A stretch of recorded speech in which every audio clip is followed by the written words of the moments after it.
vamos a hablar sobre la composición de funciones. Tenemos aquí dos funciones, una función f de x y otra función g de x. Escribo lo siguiente. Esto que estoy escribiendo, ¿cómo se lee? Se lee de derecha a izquierda. Esto se lee g compuesto f. ¿Y a qué es igual esto? Pues esto sería igual a f de g de x. Sería una nueva función que depende de x. Si pongo esto, lo pongo al contrario,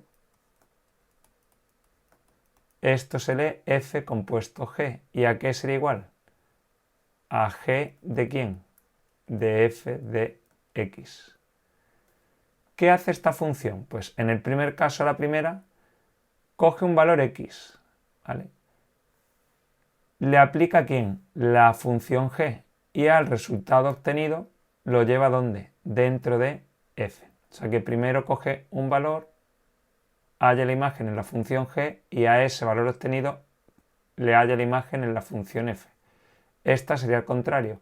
Cogemos un valor, le aplico la función f y al resultado obtenido le aplico la función g. Vamos a ver cómo sería esto con un ejemplo. Tenemos una función. Es muy sencillo, suena más raro de lo que es realmente. F de x, que es igual a x cuadrado más 1. Y tenemos una función g de x, que es igual a logaritmo neperiano de x. Voy a hacer la primera. Repito, esto se lee g compuesto f, se lee de derecha a izquierda, no se lee f compuesto g. Pues esta que es igual a f de g de x. Voy a sustituir g de x a que es igual a logaritmo neperiano de x. Pues esto será igual a f de logaritmo neperiano de x. ¿Qué tengo que hacer ahora? Si yo fuese a hacer f de 2, ¿qué es lo que haría? Cogería el 2, me iría a la función f y cambiaría la x por 2. Sería 2 al cuadrado más 1. Si fuese a hacer f de 3, ¿qué haría? Cogería el 3, me vendría a la función f y cambiaría la x por 3. Si fuese a hacer f de 1, me vendría f y cambiaría la x por 1. Pues como quiero hacer f de logaritmo neperiano de x, me vengo aquí y cambio la x por ¿quién? Por logaritmo neperiano de x. Pues sustituyo aquí y tendría logaritmo neperiano de x elevado a ¿quién? Al cuadrado más 1. Pues esta nueva función sería g compuesto f. ¿Quién sería esto que se lee f compuesto g? Se lee de derecha a izquierda. Pues esto sería g de f de x. ¿Qué haría? Pues esto es g de, voy a sustituir f de x. ¿Por quién? Por x cuadrado más 1. ¿Qué hago ahora? Me voy a la función g y donde hay una x lo voy a sustituir por x cuadrado más 1. Pues entonces pongo logaritmo neperiano y en vez de x voy a poner logaritmo neperiano de x cuadrado más 1.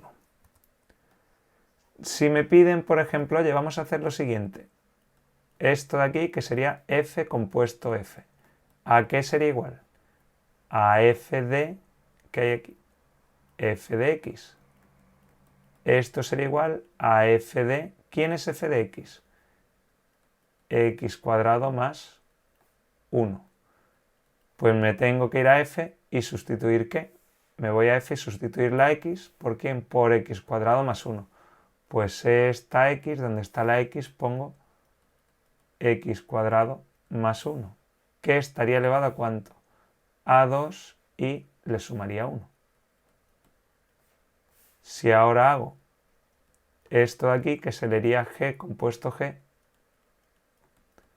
¿a qué sería igual? A g de x.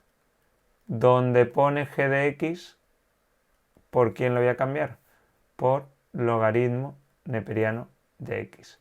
¿Qué tengo que hacer ahora? Me vengo a la función que es g de x y estoy cambiando la x por logaritmo neperiano de x. Pues esta x la sustituyo por logaritmo neperiano de x.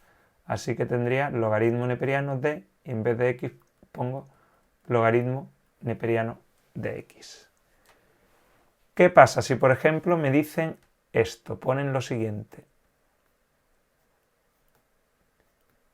y ponen un número. ¿Qué haría? Tengo dos opciones. La primera, imaginaos que no tengo hecho nada de esto. Pues ¿qué haría? F de G de 3. Eso será igual a F de, voy a calcular G de 3. G de 3, ¿qué es? Me vengo a G y cambio la X por 3. O sea que G de 3 sería logaritmo neperiano de 3. Ahora tengo que coger el logaritmo neperiano de 3 y llevarlo ¿a dónde? A F. Pues cambio la X por logaritmo neperiano de 3 y tendría logaritmo neperiano de 3 elevado al cuadrado más 1. Pues logaritmo neperiano de 3 elevado al cuadrado más 1. ¿De qué otra forma lo podría haber hecho? Pues si tuviese esto hecho, como es este caso, me iría directo ¿a qué? A G compuesto F y cambiaría la X por 3. ¿Y qué tendría? Logaritmo neperiano de 3 al cuadrado más 1. Lo mismo que he obtenido. Si me piden esto directamente y no tengo esto, mejor hacerlo así. Si ya tengo hecho esto, pues lo aprovecho y lo hago más rápido. Pero no me merece la pena hacerlo exclusivamente para resolver este ejercicio. Si lo tengo, bien. O si me lo piden luego, bien. Pero si no, lo hacemos de esta forma. Si me piden, por ejemplo, esto de aquí. Vamos a poner menos 1. ¿Qué pasa? Esto sería G de F de menos 1. Y esto es igual a G de... ¿Quién es F de menos 1? Pongo menos 1 al cuadrado, 1 más 1, 2. Pues tendría G de 2. ¿Qué hago ahora? Me voy a la función G y cambio la X por 2. Cambio esta X por 2 y tendría logaritmo neperiano de 2. ¿Qué pasa? Que podría haberme venido aquí y directamente haber cambiado la X por menos 1. Menos 1 al cuadrado, 1, más 1, 2. Y me quedaría logaritmo neperiano de 2.